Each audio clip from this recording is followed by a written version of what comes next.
Assalamualaikum warahmatullahi wabarakatuh. Nama saya Pini Puspita, NIM 01111182025002 dari kelas Pemasaran Internasional A Indralaya. Dosen pengampu Ibu Yulia Hamdaini Putri STMLC. Di sini saya akan mempresentasikan ujian tengah semester saya atau mid semester. Pertanyaan yang pertama yaitu jelaskan mengapa kita harus mempelajari lingkungan geografi, demografi, ekonomi, dan keuangan dari sebuah negara yang menjadi tujuan pemasaran produk. Nah, kenapa kita mempelajari keempat lingkungan tersebut? Karena sangat penting sekali dalam pemasaran. Yang pertama yaitu ada lingkungan geografi. Kalau kita mempelajari lingkungan geografi, berarti kita mempelajari letak geografis sebuah negara. Apakah terletak di daerah tropis, subtropis, dan sebagainya. Topografi iklim dan juga sumber daya alam yang dimilikinya. Perbedaan lingkungan geografi menyebabkan perbedaan karakter permintaan konsumen. Misalnya dalam hal permintaan jenis pakaian yang berbeda dengan penduduk yang tinggal di daerah subtropis. Orang yang tinggal di daerah pesisir memerlukan jenis pakaian yang berbeda dengan orang yang tinggal di dataran tinggi. Lingkungan geografi dapat mempengaruhi strategi ekspansi pasar, perusahaan pasar di pasar internasional, mempengaruhi profil permintaan konsumen di host country, dan juga dapat mempengaruhi biaya distribusi dan komunikasi pemasaran di host country.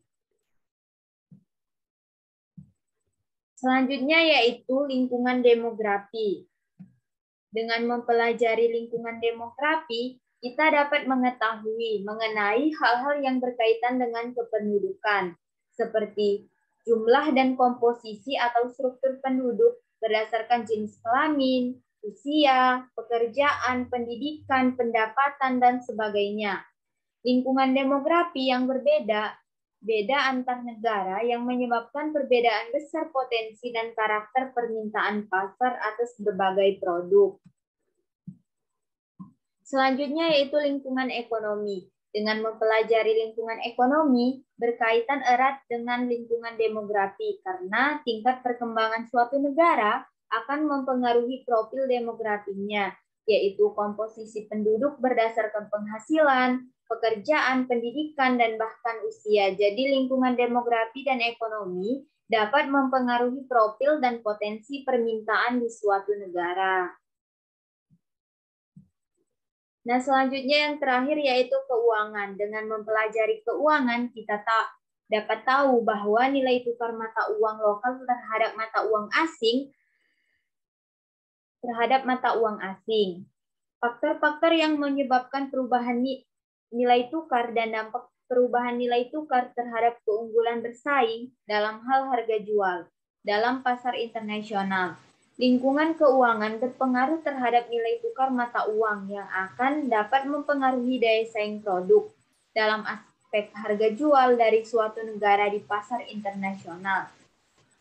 Nilai tukar mata uang dipengaruhi oleh faktor-faktor ekonomi makro, faktor-faktor politik, dan juga faktor-faktor acak. Nah, yang pertanyaan kedua yaitu jelaskan 8 sumber utama hambatan untuk memasuki sebuah industri. Hambatan yang pertama yaitu skala ekonomis. Skala ekonomis mengacu pada penurunan biaya produk per unit bila volume produksi per periode meningkat.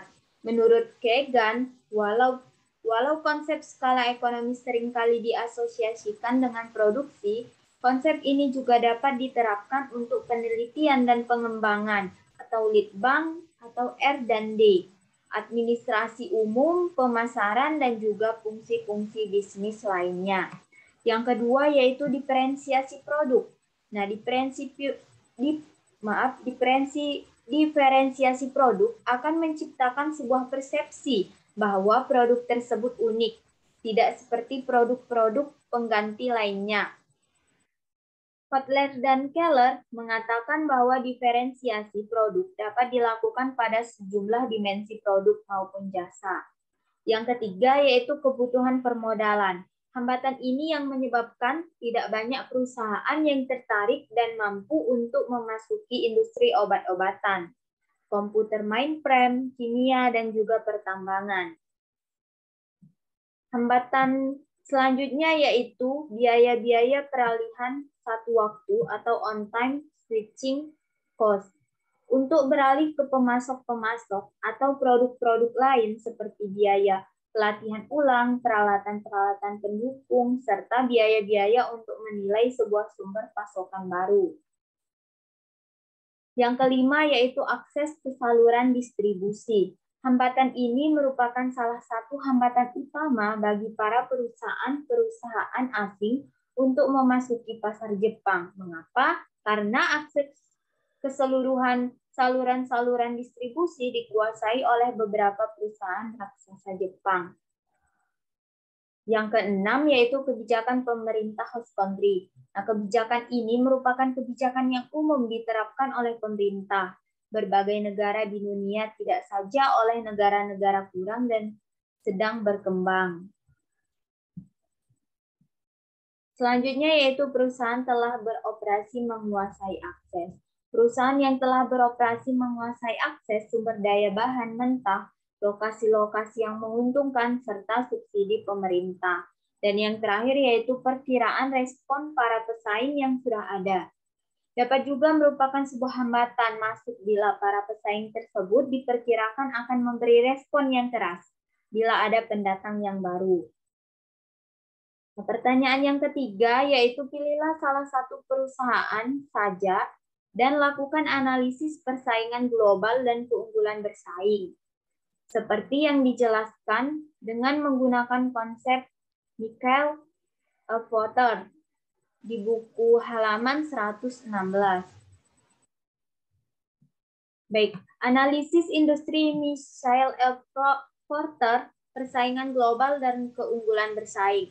Porter mengemukakan bahwa ada 4 faktor yang menentukan dan saling mempengaruhi dalam menentukan keunggulan bersaing nasional sebuah negara dalam persaingan global dan faktor lain yang mempengaruhinya yang dapat dilihat di tabel berikut. Nah, kita dapat melihat gambar di bawah ini yaitu analisis industri Michael Porter. Selanjutnya, nah di sini saya mengambil salah satu perusahaan yaitu PT Indomarko Prisma Tama atau Indomaret. Nah, di sini persaingan global dan keunggulan bersaingnya yaitu kondisi-kondisi faktor yang meliputi sumber daya manusia secara nasional ditentukan oleh jumlah tenaga kerja yang tersedia di PT Indomarko Prisma Tama, yaitu mencapai lebih dari 170.000 dan akan terus bertambah dalam berbagai jenjang karir.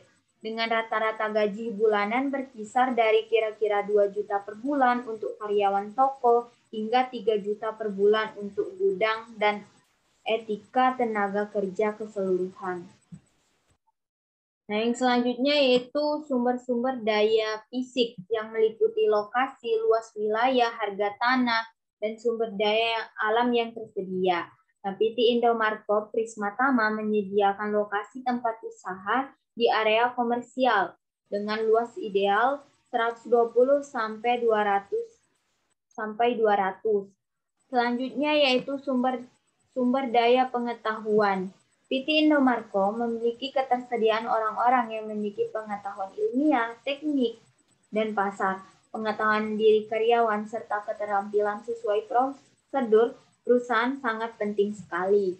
Yang selanjutnya yaitu sumber daya permodalan. Menurut pihak Indomaret, pihak yang melakukan waralaba akan bisa memperoleh 12% profit dari usahanya di setiap bulan.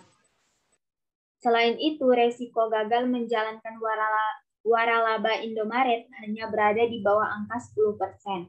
Berdasarkan data mereka, pihak yang melakukan franchise Indomaret akan memperoleh pengembalian modal dalam jangka waktu yang cukup besar. Selanjutnya yang terakhir yaitu sumber-sumber daya infrastruktur. Untuk sarana infrastruktur Indomaret memiliki 19,133 gerai, terbanyak dibanding perusahaan minimarket lainnya di dalam negeri. Nah, yang faktor selanjutnya yaitu kondisi-kondisi permintaan. Komposisi permintaan dalam negeri, tingkat persaingan yang terjadi antar perusahaan tak lepas dari strategi pemasaran yang diterapkan, baik dalam usaha pengenalan produknya maupun usaha merebutnya. Tentu saja PT Indomarko memiliki strategi untuk mengatasi persaingan tersebut.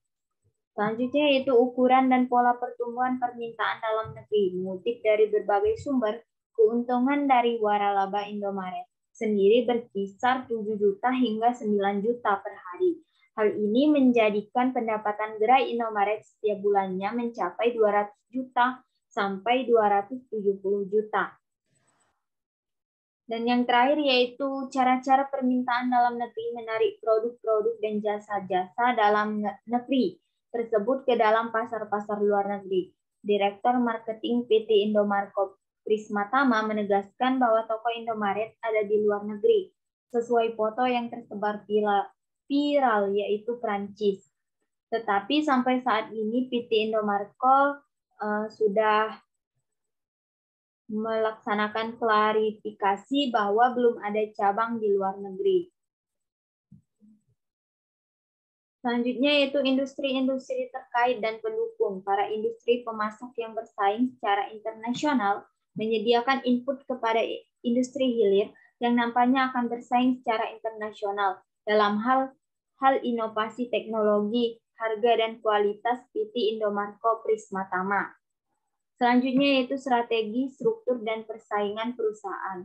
PT Indomarko Prismatama memiliki strategi, yaitu strategi menumbuhkan perusahaan dengan mengambil potensi seluruh kekuatan yang ada dan memanfaatkan peluang yang dimiliki seperti strategi produk, harga, promosi, dan juga distribusi. Yang selanjutnya itu kesempatan peluang perusahaan Indomarko, yaitu kebutuhan pasar bagus sehingga menjanjikan. Banyaknya kesempatan untuk memperluas cabang dan waralaba perusahaan Indomarko semakin tumbuh. Dan yang terakhir yaitu pemerintah. Pemerintah sebagai pembeli produk dan jasa, mengatur perdagangan, serta pembuat undang-undang, peraturan, dan kebijakan mengenai ketenagakerjaan, pembentukan modal, dan lain sebagainya. Baiklah, mungkin itu saja yang dapat saya sampaikan. Mohon maaf jika ada kesalahan kata-kata yang saya ucapkan. Saya ucapkan terima kasih. Wassalamualaikum warahmatullahi wabarakatuh.